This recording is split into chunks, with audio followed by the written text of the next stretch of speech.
Welcome to Allworx phone training provided by Wheelhouse Solutions. My name is Marty, and today we will be talking about administration, users, handsets, and extensions. The most commonly updated items that's under the first section in the Allworx administration screen under phone system, and we look at the users, the handsets, and the extensions. And these three components are the fundamental parts of what make the Allworx function as far as how calls are routed and how things are set up. And so we're going to spend a little bit of time on each one of these. For our users, you'll see when you go into under phone system and you'll see that you can edit or change some of the key settings like first, middle, and last names of a user. You can change a user's voicemail pin. You can change their password, which is how they access applications such as Interact Professional and the Reach app and things like that. You can also, under the user, go in and set voicemail settings. And you can also set the message alias, which is the voicemail to email. We'll also spend some time looking at the handsets, where you can create or change handsets. And here are some of the key settings that you would go into. This are for the internal caller ID and the description of the phone, or the external caller ID number. And I put on here that subject to conditions because the administrator has to allow that in some of the fundamental settings to allow the handset to override the external caller ID number, but also the emergency caller ID number. And that is subject to conditions that are related to the circuit. So some circuits allow you to override caller ID and some don't. And then, of course, the biggest thing you would do in handsets is handset button programming. So on an Allworx Verge phone, users can modify their own buttons as long as the administrator has allowed them to on specific buttons.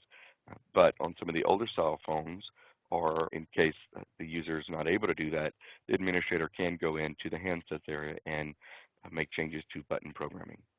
And then the third piece is the extensions. And so extensions primarily handle call routing. And so everything about the extension is about how calls are routed. And so calls are routed on extensions for a user extension. It looks at the user's presence. And we'll talk a lot more about presences in some of the other training videos.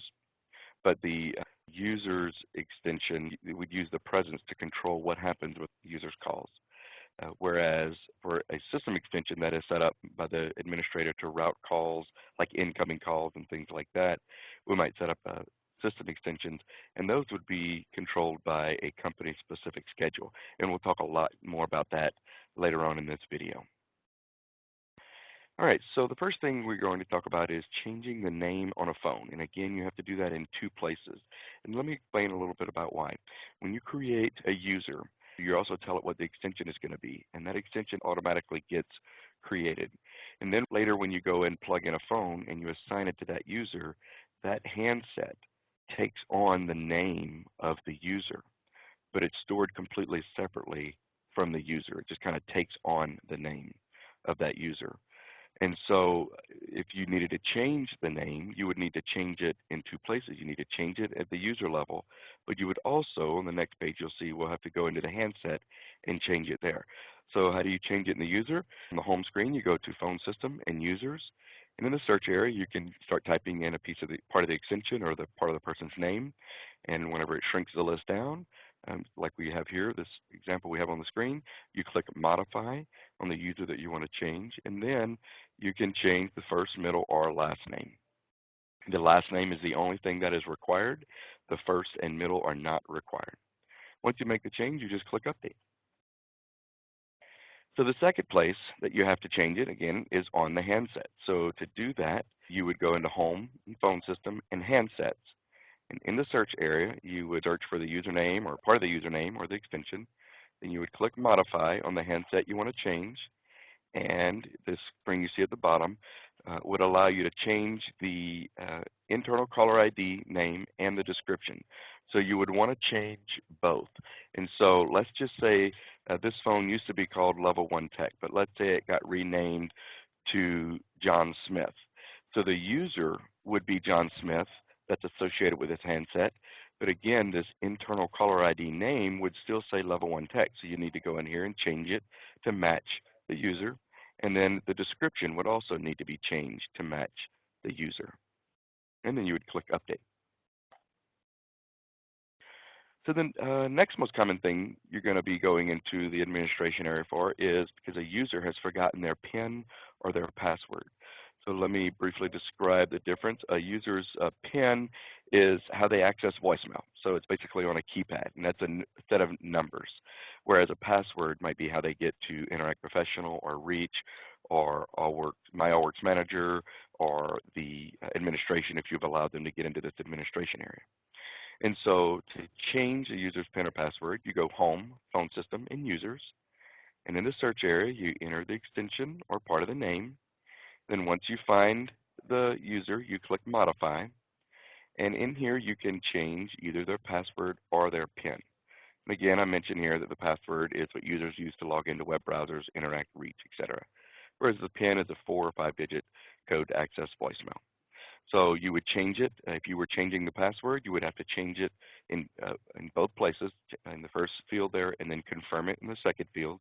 And typically, you would just make it something easy like 1, 2, 3, 4, and then 1, 2, 3, 4, and then click the little check mark that requires them to change it at their next login if you're requiring that of your users.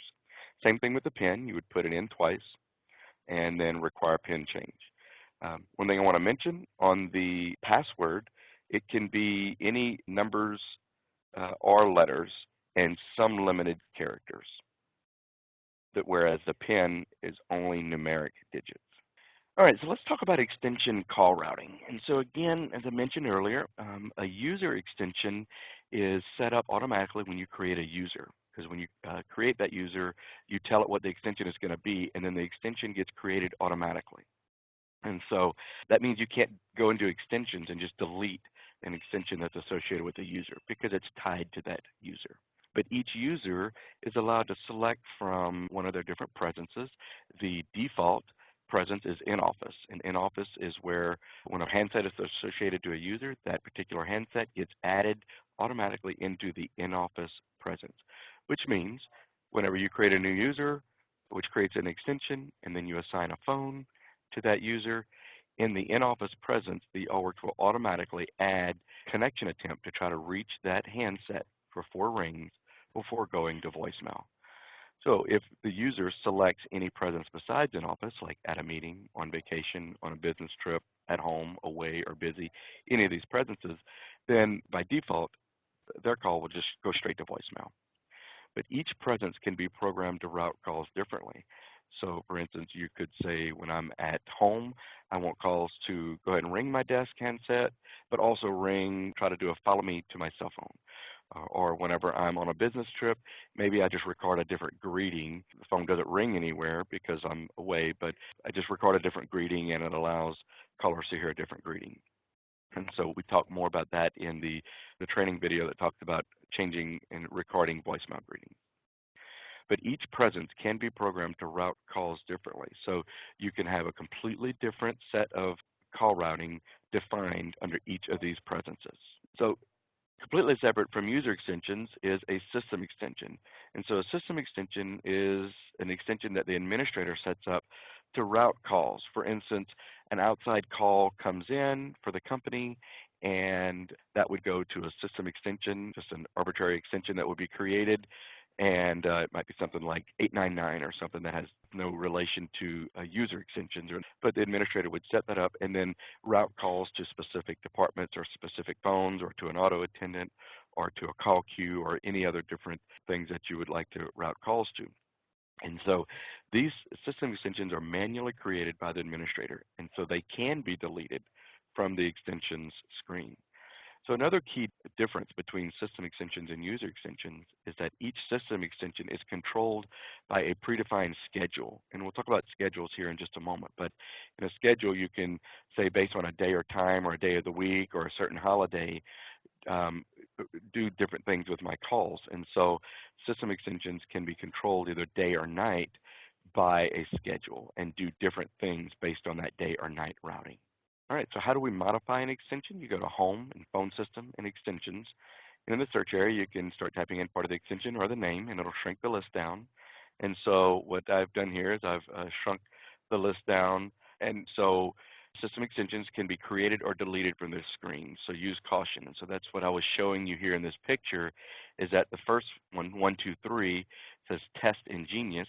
That is a system extension, whereas the next one right below it, the 125, is a user extension. And I can tell that by a couple ways. One is the username X125 is next to this description, and also I don't have the option to delete here on the screen. So that tells me this is a user extension, whereas this is a system extension because it allows me to delete that extension. So user extensions are routed based on presence, and system extensions are routed based on a predefined schedule. So let's look at user extensions and what the screens look like. So extensions that are associated with the user, each user can select one of those presences, as we mentioned a moment ago. Each presence can be programmed to route calls differently. And so by default, the in-office presence rings 4 times on the user's handset and then to voicemail. And so you can see that here, this presence, which is the active presence right now, says on all calls, the primary route says first connection attempt, ring to a phone. This is a lab phone. And then finally, go to voicemail. So this is how in-office is going to treat calls if someone dials this extension. And so by default, that in-office presence will automatically be set up to ring 4 times to a user's handset and then to voicemail. All other presences will simply just go to the user's voicemail. So you can see this is what the default would look like. For this particular extension, says when the user selects the add a meeting presence, calls just go to voicemail. Whenever they're on vacation, calls just go to voicemail. On a business trip, says the same thing. So each one of the presences below this just default to go straight to voicemail. If you wanted to change one of these, you would click the modify button to the route to modify the call route for this particular user. So on system extensions, these are extensions, again, that the administrator set up. You can go in and set different information on this extension than you can on a user extension. You can actually set up and change and edit the description. You can change or control what schedule is followed. You can control whether calls will just follow one route or do something different during day and night based on that schedule.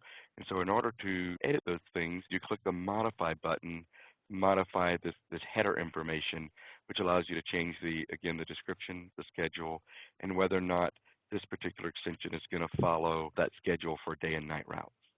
Then to edit the specific call routing for whether it's in day or night mode, you click modify to the right of one of those modes. So here you would click modify. This is for calls during the day based on the schedule. And this area is for calls at night based on the schedule. So in this case, you can see during the day when a call comes in, this call during the day just does a dial to extension 130. Whereas at night, calls go to an auto attendant. So that's how this particular extension is set up. Talk a little bit more about once you go in and modify them, you can have more than one connection attempt. So in the examples we just showed you a little bit earlier, like in the user extension, we had the first connection attempt was to ring the handset, and then finally, we would do either go to voicemail, go to auto attendant, or something like that. But you can have more than one connection attempt. We could have said ring to the desk handset for 2 or 3 or 4 rings, then try to ring another handset, or maybe ring someone's remote handset at home, or maybe ring someone's Reach app, or you could have it even do a follow me to a 10-digit cell phone number, a 10-digit home number. So there's all different things that you can do, and each one of those can be in a different connection attempt. And then within each connection attempt, you can actually have multiple destinations. And we're going to explain that a little bit better here on the next screen. But basically what that means is in the first connection attempt, I could say I don't want it to just simply ring my handset, my desk handset. I also wanted to try to reach me on my Reach device, or also wanted to try to follow me to my cell phone. So that means it's doing more than one thing at one time. So within one connection attempt, you can have multiple destinations or be doing multiple things all at the same time. And so what's really nice about that is if I did have my in-office presence ring to my desk handset and my Reach handset and a follow me to my cell phone all at the same time, whichever one I answer first, it stops ringing immediately at all the others. And again, after all connection attempts are done, there's always a finally option. So every extension has to have something programmed in the finally option. And that option could be just to hang up on the call or go to an auto attendant or whatever, and we'll show you that here on the next screen. So this next screen, again, is a first connection attempt to ring to my desk for 4 rings. In second connection attempt, I showed you how we do a follow me to a cell phone number.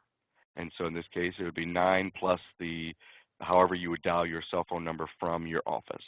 So if it requires a 1 and an area code, then you need to put that in. If it doesn't require a 1, but it does require the area code, then you would put that in.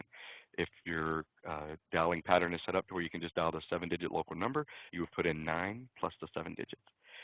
And so that's how this is set up. So in the first connection attempt, it rings the handset. Second connection attempt, it does a follow me to a cell phone. And then finally, it goes to voicemail. Here's an example of how within the first connection attempt, I can have it do 2 different things at the same time. And so in this first connection attempt, I have it ringing this handset, level 1 tech handset. It's also ringing my personal handset. Both of those are each for 4 rings. And then it's going to follow me maybe to a cell phone if I want it to. And then finally, transfer to voicemail. All right. Thank you so much for joining. I hope this has been helpful, and please see some of our other videos.